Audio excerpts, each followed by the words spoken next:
Subscribe করুন ODI 24/7 news চ্যানেলকে এবং পাশে থাকা বেল আইকনটি বাজিয়ে দিন সবার আগে লেটেস্ট আপডেট পাওয়ার জন্য। सबसे पहले मैं क्षमा प्रार्थी हूं, मैं थोड़ा लेट हो गया हूं। आज मेरे हेलीकॉप्टर में खराबी आ गई, मगर मैं ऐसा नहीं कहूंगा कि ये षड्यंत्र है। मैं ऐसा नहीं कहूंगा। ये हेलीकॉप्टर बिगड़ जाता है भाई, बिगड़ गया, मैं लेट हो गया, इसलिए पार्टी की ओर से और मेरी ओर से आपकी क्षमा प्रार्थना करता हूं। मित्रों, आज हम यहां एकत्रित हुए हैं। आने वाले दिनों में यहां पर चुनाव होने जा रहा है। आपका एक वोट ये तय करने वाला है ये महान पश्चिम बंगाल के अंदर 5 साल तक किस पार्टी की सरकार चलेगी, ये आप तय करने वाले हैं।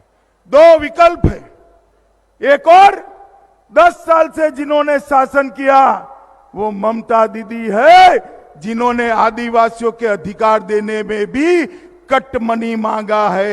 कट मनी मांगा है या नहीं मांगा है? बोलिए, मांगा है नहीं मांगा है? वन पत्र अधिकार देने में कट मनी देना पड़ता है ना भाई, पड़ता है नहीं पड़ता है? और दूसरी ओर मोदी जी के नेतृत्व में भारतीय जनता पार्टी है। मित्रों, बंगाल की जनता ने बड़े चाव से कम्युनिस्टों को हटाकर तृणमूल कांग्रेस को लाया था। उनको लगता था कि ममता दीदी आएगी और मां, माटी और मानुष की सरकार देगी। उनको लगता था हमारी परेशानियों का अंत आ जाएगा। उनको लगता था कि राजनीतिक हिंसा बंद हो जाएगी, मगर यहां तृणमूल शासन में उल्टा हो गया। भ्रष्टाचार आ गया, कम्युनिस्ट को भी अच्छा कहलाने लगे। गरीब आदिवासी को सर्टिफिकेट लेने के लिए भी 100 रुपया देना पड़ता है। देना पड़ता है नहीं देना पड़ता है भाई, बताओ, जोर से बोलो, देना पड़ता है नहीं देना पड़ता है? मैं आपको बताने आया हूं, भारतीय जनता पार्टी की सरकार बना दीजिए। कोई आदिवासी माता को, बहन को, कोई आदिवासी भाई को अपना सर्टिफिकेट लेने के लिए 100 रुपया नहीं देना पड़ेगा। आपके घर पर अधिकारी सर्टिफिकेट देंगे। कुछ भी करना हो, भ्रष्टाचार के बगैर होता नहीं। सिंडिकेट बनाई है, कट मनी लिया जाता है। अरे ये तो छोड़िए, अम्फान के अंदर जो मदद मोदी जी ने भेजी थी उसको भी तृणमूल कांग्रेस के गुंडे खा गए। और स्थिति यहां तक हुई कि हाई कोर्ट ने ऑर्डर करना पड़ा कि अम्फान के अंदर जो भ्रष्टाचार हुआ है केग उसकी जांच करे, और केग जांच कर रही है। मित्रों, गरीबों के लिए जो चावल मोदी जी भेजते हैं, चावल गरीब के पेट में जाना चाहिए या तृणमूल कांग्रेस के कार्यकर्ताओं के हाथ में जाए? बताइए, कहां जाना है? आदिवासी माताओं के घर में चावल पहुंचाना होता है। वो चावल बाजार में बिकता है। टोल मनी हर जगह, चाहे कोयला हो टोल मनी, चाहे बंदर हो, पोर्ट हो टोल मनी, आदिवासियों की वन उपज खरीदनी हो टोल मनी। ये टोल मनी का जो शासन है उसको बंगाल की जनता को बदलना पड़ेगा। और मित्रों, मैं बड़े दर्द के साथ आज आपको एक बात कहना था। बंगाल के अंदर हम आशा करते थे कि कम्युनिस्ट शासन जाने के साथ ही बंगाल से राजनीतिक हिंसा समाप्त हो जाएगी, मगर ये तो कम्युनिस्टों को भी अच्छा कहलाने वाला शासन निकला। राजनीतिक हिंसा बढ़ गई है। 120 से ज्यादा, 130 से ज्यादा, माफ करना, 130 से ज्यादा भारतीय जनता पार्टी के कार्यकर्ता मार दिए हैं। यहां पर भी हमारे 2 कार्यकर्ताओं को मार दिया है। मित्रों, अभी अभी मैं देख रहा हूं ममता जी के पैर में चोट आई। देखा है ना आपने, चोट आई है। अब ये तय नहीं हो रहा कि चोट कैसे आई, जांच चल रही है। तृणमूल और कांग्रेस वाले कहते हैं कि बड़ा षड्यंत्र हो गया और चोट करा दी। चुनाव आयोग कहता है हमला नहीं हुआ है, हादसा हुआ है। भगवान जाने सच कौन है। मगर दीदी, आपके पैर में चोट आई, आप इतनी आहत हो गई हो, बहुत दुखी हो गई हो, व्हील चेयर में घूमती है। मगर मैं उनको पूछना चाहता हूं, मेरे 130 कार्यकर्ता जिनकी जान आपकी राजनीतिक हिंसा में ली है, उनकी माताओं का दर्द आप जानती है? आपको इनके आपके पैर की चोट के लिए तो दर्द होता है। 130 कार्यकर्ता मारे गए हैं, इनकी माताओं का दर्द आप नहीं जानती है। बंगाल की जनता इस बार 130 राजनीतिक हत्याओं का आपको बैलेट के मशीन के अंदर आपको उसका जवाब मिलने वाला है। दीदी, जो मारे गए वो किसी के बेटे नहीं थे क्या? किसी के भाई नहीं थे?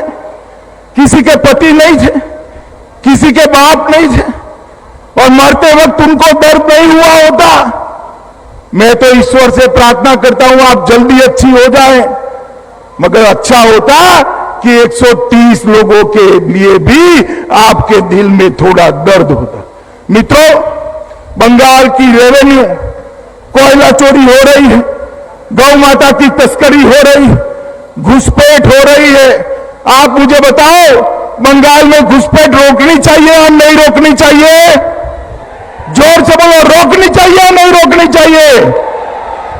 क्या आप मानते हैं, क्या आप मानते हैं कि तृणमूल कांग्रेस की सरकार घुसपैठ रोक पाएगी? मानते हैं क्या? जोर से बोले, मानते हैं क्या? तो मित्रों, जो सरकार घुसपैठ न रोक पाए वो सरकार का कोई काम नहीं है। मित्रों, एक जमाने में बंगाल 25% से ज्यादा जीडीपी कंट्रीब्यूट करता था, आज वो एकदम नीचे आ गया है। ये बंगाल को मोदी जी ने वादा किया है ब्रिगेड मैदान पर कि हम बंगाल को सोनार बांग्ला बनाएंगे, हमारे आदिवासी भाइयों बहनों को अन्य राज्यों की तरह विकसित घरों में रहने का मौका देंगे। मित्रों, ये भूमि जो है, आज जिस महान भूमि पर मैं आया हूं, वो भूमि बिरसा मुंडा की भूमि, स्वतंत्र सेनानी चुनाराम और गोविंद महतो की भूमि, संथाली कवि शारदा प्रसाद किस्कू की भूमि है, और अतुल चंद्र घोष हमारे स्वतंत्र सेनानी की भूमि है। महान संथाली लेखक पंडित रघुनाथ मुर्मू की भूमि है। और इस भूमि पर आज हमने तय करना है कि जो सरकार तुष्टीकरण करती है वो सरकार नहीं चाहिए। मित्रों, बंगाल के अंदर ममता जी के शासन में दुर्गा पूजा करनी है, मूर्ति का विसर्जन करना है तो कोर्ट में जाना पड़ता है। माताओं बताओ, ये ठीक है क्या? बहनें बताइए, ठीक है क्या? ये स्थिति को बदलना पड़ेगा और वो बदलने का काम आप ही कर सकते हो। मित्रों, आदिवासियों के वन भूमि पर अधिकार जो है वो मोदी जी देना चाहते हैं। टीएमसी के गुंडे इसके लिए भ्रष्टाचार कर रहे हैं। मित्रों, संथालों ने भूमि और वन अधिकारों के कार्यान्वयन की लंबे समय से मांग की है, मगर उसको फॉरेस्ट राइट एक्ट को नजरअंदाज किया जा रहा है। मैं आपको वादा करता हूं, आप कमल निशान की सरकार बना दीजिए, मोदी जी के नेतृत्व में सरकार बना दीजिए। फॉरेस्ट राइट एक्ट का कानून सरकारी अफसर आपके घर पर आकर इसका फायदा आपको पहुंचाएंगे।